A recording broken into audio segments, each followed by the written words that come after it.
और अब रुक करते बड़ी खबर का। रूस और यूक्रेन की जंग का आज 25वां दिन है। कई शहरों पर आज हमले हो सकते हैं। 2 दर्जन शहरों में हमले के सायरन बज रहे हैं।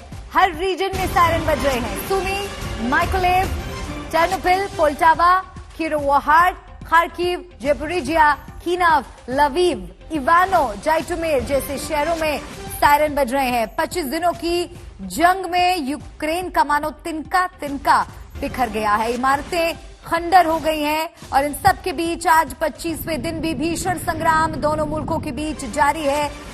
कई शहरों में हमले का अलर्ट जारी किया गया है। खतरे के सायरन बजते हुए सुनाई दे रहे हैं। खार्किव, जाइटोमिर में भी सायरन बजे।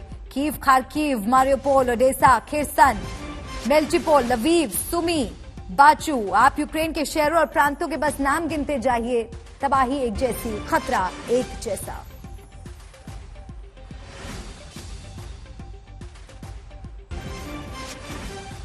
और मेरे सहयोगी राजेश पवार लगातार बैटल ग्राउंड पर डटे हुए हैं। एक अपडेट, एक तस्वीर हम तक पहुंचा रहे हैं। लाइव जुड़ गए हैं मेरे साथ कीव से। सीधा उनका रुख करेंगे। राजेश, आज 25वां दिन, कैसी तस्वीर यूक्रेन की? देखिए, कीव में शांति है। कीव शहर के अंदर कुछ हमला नहीं हुआ है कल रात को। अब चौथी रात हो गई लगातार, 4 दिन हो गए हैं। हल्के फुल्के आर्टिलरी शेलिंग के अलावा कोई बड़ा हवाई हमला कीव के ऊपर नहीं हुआ है, ना अभी तक यहाँ ग्राउंड ऑफेंसिव शुरू हुआ है। इसके अलावा जो पूर्वी यूक्रेन है वहां घमासान जारी है। और सबसे बड़ी जो खबर आ रही है वो मारियोपोल से आ रही है, जो कि बिसीज सिटी है। वो अब लगभग रूस के कब्जे में है। चारों तरफ से रूस की फौज है।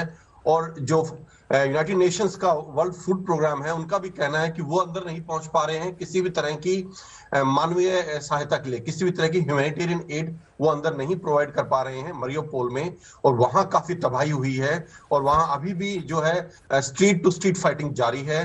बिल्डिंग टू बिल्डिंग क्लियर करना जारी है। क्योंकि मैं बता दूं, जो अजोव बटालियन, जिसका नाम काफी चर्चा में रहा था लड़ाई से पहले भी, लड़ाई के बाद भी, जिनको रूस नाजी बोलता है कि नियो नाजी हैं और उनको बोलता है कि एक्सट्रीम राइट विंग के लोग हैं, वो अभी भी वहां शहर के अंदर डटे हुए हैं। और जो रूसी फौज है उन्हें बिल्डिंग टू बिल्डिंग क्लियर करना पड़ रहा है, स्ट्रीट टू स्ट्रीट क्लियर करना पड़ रहा है। तो इतने दिन के बाद भी मारियोपोल, जो कि बहुत बड़ा शहर नहीं है लेकिन एक अच्छा बड़ा पोर्ट है अज़ोव सी के ऊपर, उस पर अभी भी रूसी फौज पूरी तरह से नियंत्रण नहीं कर पा रही है। और खबर ये आ रही है कि उसके अंदर किसी भी तरह की ह्यूमैनिटेरियन एड भेजना अभी लगभग नामुमकिन हो गया है, जो यूएन एजेंसीज हैं उनके द्वारा। जी राजेश, आप बने रहिए हमारे साथ। इस बीच एक और बड़ी खबर मिल रही है, वो दर्शकों को बता दें हम। रूस ने यूक्रेन के मिकोलेव में मिलिट्री बेस पर जबरदस्त हमला किया है। बताया जा रहा है कि यहाँ 50 सैनिक मारे गए। इसकी ताजा तस्वीरें भी सामने आई हैं, जो लगातार हम आपको दिखा रहे हैं। इसमें रूसी सैन्य विमान बम बरसाते दिख रहे हैं। रॉकेटों से भी हमला किया गया। हमले में कई इमारतें खंडर बन गई हैं। हमले के बाद मिलिट्री बेस से मलबा अब साफ किया जा रहा है। अब तक 50 शव निकाले गए। इमरजेंसी सर्विस के कर्मचारियों के मुताबिक हमले के वक्त इमारत में करीब 200 सैनिक थे।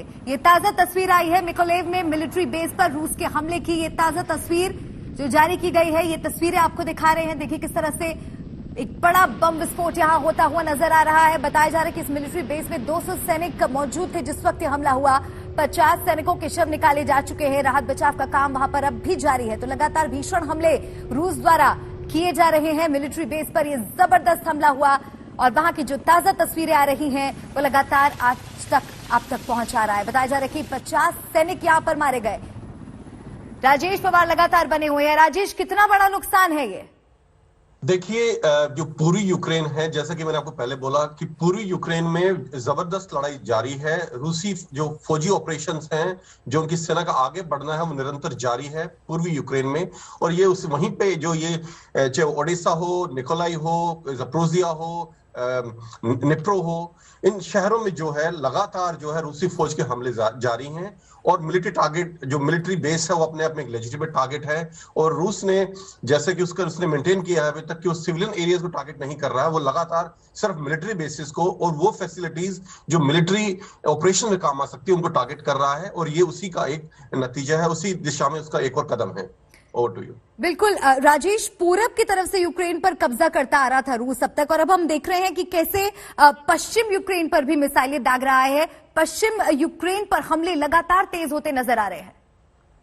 देखिए, जैसे जैसे अभी रूस अपनी स्थिति मजबूत करता रहेगा पूर्वी यूक्रेन में, उसके बाद उसका फोकस धीरे धीरे पश्चिमी यूक्रेन की तरफ शिफ्ट होना शुरू हो जाएगा। लेकिन मैं ये मानता हूं कि रूस जो ग्राउंड ऑपरेशंस हैं, जो जमीनी फौजी कार्रवाई है, वो सिर्फ निप्रो नदी के पूर्व में करेगा, क्योंकि वो उसका एक तरह का एक ऑब्जेक्टिव लगा लीजिए आप कि उसके पास में क्रिमिया है, डोनबास है, वो उसी एरिया को आगे एक्सटेंड करके अपने कब्जे में रखेगा। जी। और पश्चिमी यूक्रेन है, जो मेरा मानना है, वहां वो सिर्फ जो है हवाई हमले करेगा और उससे प्रेशर बना के रखेगा।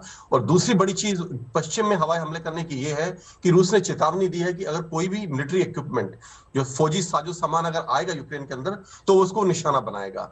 और चूंकि अभी हवाई अड्डे जो हैं यूक्रेन के, वो ऑपरेशनल नहीं है, या तो तबाह कर दिए गए हैं या रूसी कब्जे में हैं, तो सारा जो साजो सामान आना है, फौजी साजो सामान, ये बाय लैंड रूट आएगा, चाहे वो ट्रेन से आए, चाहे वो बड़े ट्रकों से आए।